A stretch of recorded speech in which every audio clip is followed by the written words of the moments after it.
아이디어 낸 거 있잖아요. 시즌2에서는 시즌2에서는 주인공, 주인공이라 이병헌, 제가 나오는 거고, 거기서는 굳이 이렇게 하지 않고 배틀로얄처럼도 할 수 있겠다.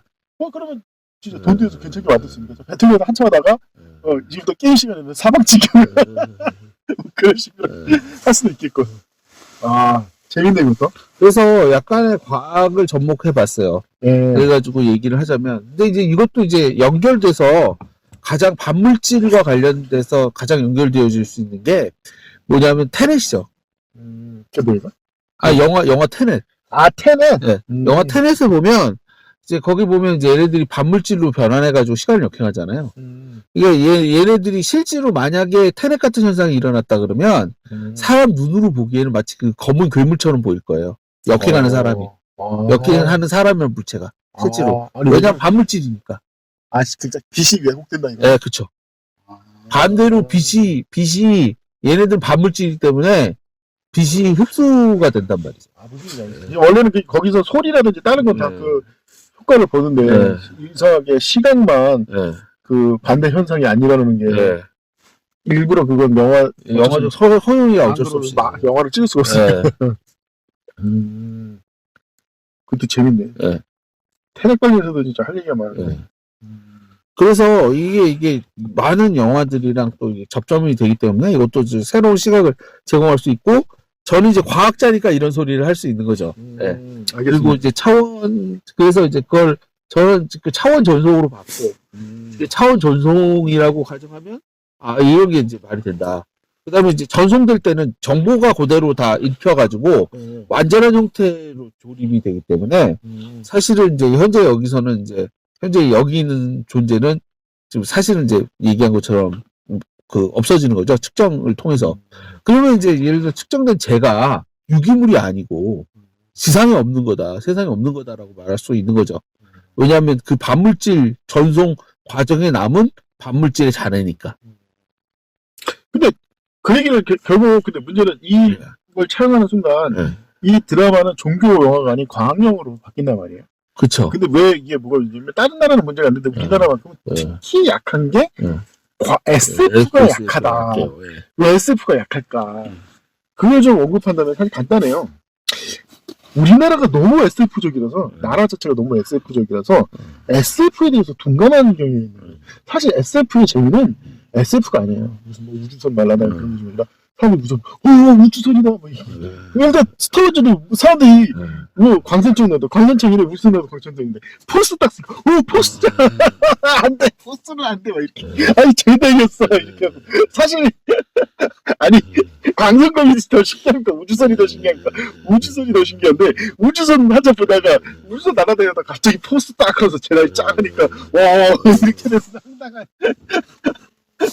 그게 그러니까 이게 SF가 그런 게 있어요. SF 보고 사람들이 놀래는, 우주선은 SF 보고 SF의 이런 게 별로 놀라지 않는 그런 게 있다.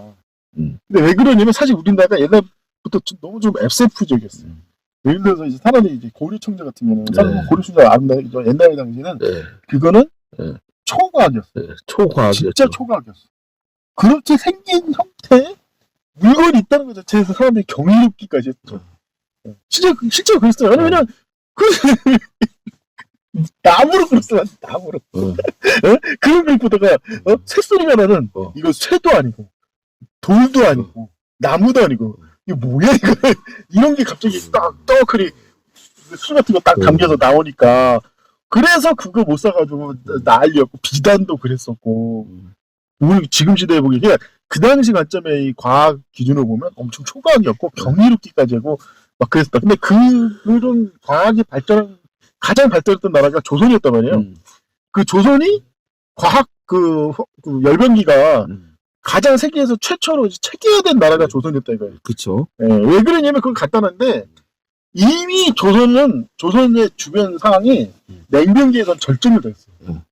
더 이상 기마병이나 화살이나 그렇죠. 보병전술, 기병전술, 심지어 해상전술 이미 극한에 달해가지고 도저히 통상적 무기로는 이 세력의 위협에 대항할 수 없는 거예요. 군대를 미친 듯이 뽑아도 소용이 없어요. 그러니까 아싸리 다른 방식으로 싸워야 된다 해서 첨단 과학을 선택했고, 그것이 바로 최무선을 시작으로 화포 개발에 이어졌다.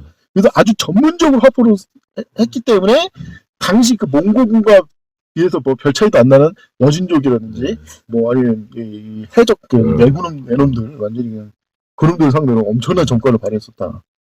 그러다 보니까 우리나라 생각보다 과학에 좀 동감하고 그러면 연기가 좀 안 나온다. 그러니까 사실은 이제 우리나라 그 화약이 정말 대단한 게, 그러니까 얘기한 것처럼 그 질산나트륨이나 네. 질산나트륨 없이 그냥 자연에서 만들어지는 질산나트륨을 모아서 화약을 만드는 사실 우리나라 유일한 나라였어요. 네, 맞아요. 광석을 이용하지 않는. 그렇죠. 채굴을 하지 않고. 네, 채굴을 하지 않고. 그래서 외국의 화약, 중국 화약도 그렇고, 이 초석이 없으면 불가능하잖아요. 질산나트륨. 그렇죠. 근데 이 초석 없이 이 초석을 대체할 수 있는 염초를 개발해서 화약을 자체 생산했던 나라 대한민국이 유일했죠, 사실. 그 솔직히 나는 그 점에서 사람들이 착각하는 게 왜 조선이 선비의 나라가 될 수밖에 없었는가. 많은 이유가 있지만 근본적으로 나는 이 군사 분야에서만큼은 염초 때문에 그래요. 네. 무슨 염초라는 것은 일반 일상생활에서 나오는 이게 솔직히 염초가 뭐냐면 옛날 화장실 가보면은 화장실 변기에 누런 게 잔뜩 껴있는데 그게 염초예요. 네.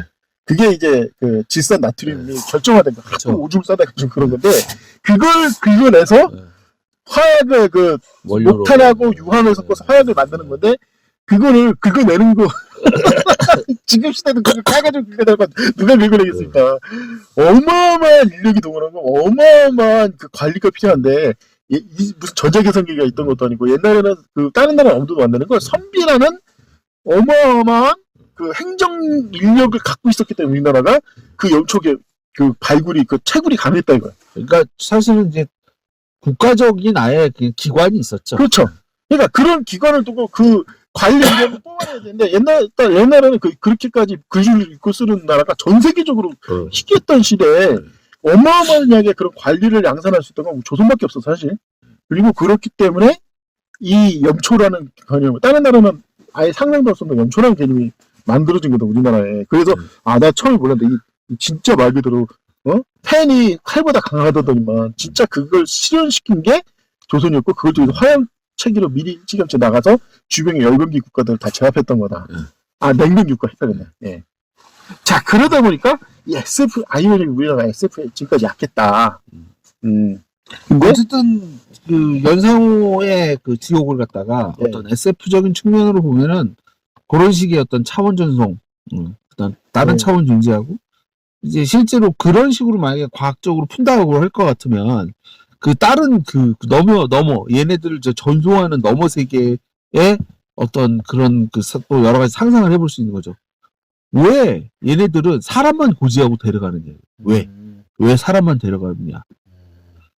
그러니까 이게 전송이 맞고 다른 차원으로 보내는 게 맞다 그러면 그리고 측정 과정이 이제 괴로우니까 이제 사람을 반 죽음을 만들어 가지고 보면 이제 살아날 때 전송해요 반드시. 그렇다면 결국 결론은 그거예요. 이산이 전송하는 목적 자체가 사회적인 문제 때문에 전송하는 거예요. 그러니까 자연적인 문제면 자연적인 거를 그러겠지만 이건 분명히 사회적 문제다. 근데 이제 죽은 사람도 도로 이렇게 해가지고 이렇게 한다는 뭐 그런 장면이 있긴 있는데 이제 결국은 이제 측정해서 보내면 되니까 그렇지 않은데 어쨌든 미리 자살을 했는데 뭐 그런 장면이 있긴 한데 어쨌든 중요한 건 뭐냐면 전송이라는 개념으로 이렇게 설명을 하면 죄인을 그 죄를 지어서 하는 게 아니라 필요한 사람을 데려간다.